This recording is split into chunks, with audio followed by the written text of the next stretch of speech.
Charles Bean was one of the greatest Australians of the 20th century. He landed with the Australians at Gallipoli on Anzac Day in 1915, stayed with them at the front through the entire war, refused evacuation when he was wounded, and at Pozières, France in 1916, a mortally wounded Australian asked him, "Will they remember me in Australia?" From there he conceived and resolved, at its end, he'd build the finest memorial, the Australian War Memorial, for these men of the Australian Imperial Force and the nurses. Over 23 years, his life's work would be also to write and edit the 12 volumes of the official history.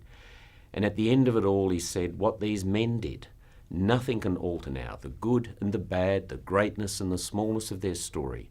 It rises, it always rises, above the mists of ages, a monument to great-hearted men, and for their nation, a possession forever. Every nation has its story. This is our story. And the man who observed, recorded, and wrote that story is Charles Bean.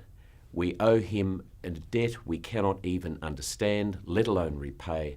This is a magnificent way for us to pay tribute to one of the truly great Australians.